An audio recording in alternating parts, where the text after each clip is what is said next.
नमस्ते, मैं हूं आपके साथ जसप्रीत कौर। भीलवाड़ा से सामने आया मामला सिर्फ एक हत्या की कहानी नहीं, बल्कि इंसानियत को शर्मसार करने वाले एक बड़े खेल का खुलासा है। पुलिस जांच में ऐसे गिरोह का पर्दाफाश हुआ है जो गरीब और बीमार लोगों को अपने जाल में फंसाकर उनकी मौत को कमाई का जरिया बना रहा था। क्या आपने कभी सोचा है कि आपकी गरीबी और बीमारी किसी के लिए कमाई का जरिया बन सकती है? भीलवाड़ा पुलिस ने एक ऐसे गिरोह का पर्दाफाश किया है जो इंसानी लाशों पर नोटों की गद्दी बिछाने का काला कारोबार कर रहा था।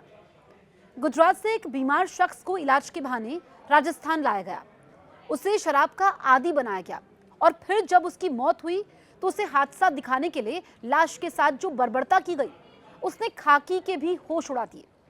ये कहानी केवल एक हत्या की नहीं, बल्कि एक सुनियोजित इंश्योरेंस मर्डर सिंडिकेट की है। पुलिसिया पूछताछ और जांच में जो कड़ियां सामने आई है वो किसी फिल्मी थ्रिलर से कम नहीं है।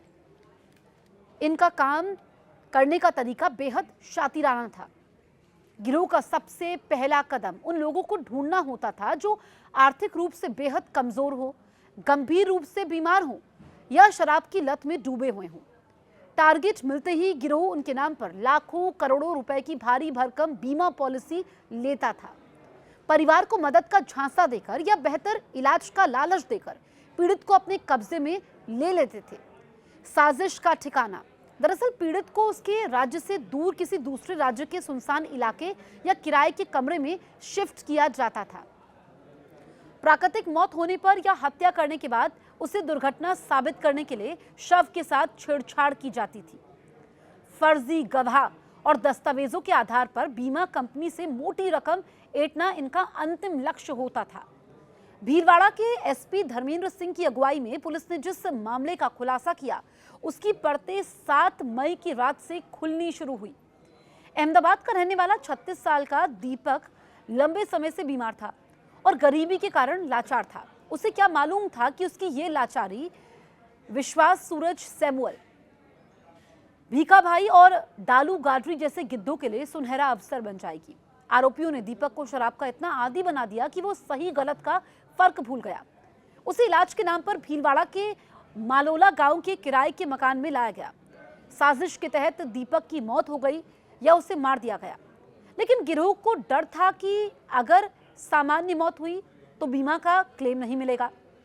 बीमा क्लेम एक्सीडेंटल हो, इसके लिए आरोपियों ने हैवानियत की हदें पार कर दी। दीपक की मौत के बाद उसके हाथ की उंगलियों और पैर के अंगूठे को माचिस की तिलियों से जलाया। मकसद साफ था, पुलिस और डॉक्टर को यह यकीन दिलाना कि उसकी मौत करंट लगने से हुई है। जब आरोपी दीपक की लाश लेकर अस्पताल पहुंचे तो उन्हें लगा कि वो सिस्टम को चकमा देंगे, लेकिन वहां मौजूद senior medical officer doctor Rohit Sehrawat की नजरों ने खेल बिगाड़ दिया। डॉक्टर को शरीर पर जलने के निशान करंट जैसे लगे ही नहीं। सबसे अहम सुराग तब मिला जब डॉक्टर ने मृतक के सीने पर ईसीजी इलेक्ट्रोड के निशान देखे, जो ये बता रहे थे कि अस्पताल लाने से पहले भी कोई खेल हुआ था। अब देखिए, पुलिस को तुरंत अलर्ट किया गया। पुलिस के आने की भनक लगते ही आरोपी अस्पताल से रफू चक्कर हो गए।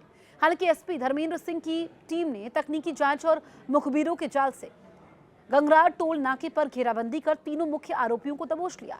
दीपक की मां चंपाबेन और उनके मासूम बेटे देवांश के लिए ये किसी कयामत से कम नहीं था। जिस शख्स को वो बेहतर इलाज के लिए राजस्थान भेज रहे थे, वो चंद रुपयों के लालच में एक गिरोह की भेंट चढ़ गया। पुलिस अब ये खंगाल रही है कि गुजरात और राजस्थान के इस नेटवर्क ने अब तक कितने परिवारों के चिराग बुझाए हैं। ये मामला समाज के लिए एक चेतावनी है कि कैसे सफेद पोश दिखने वाले लोग गरीबों की मजबूरी का सौदा करते हैं।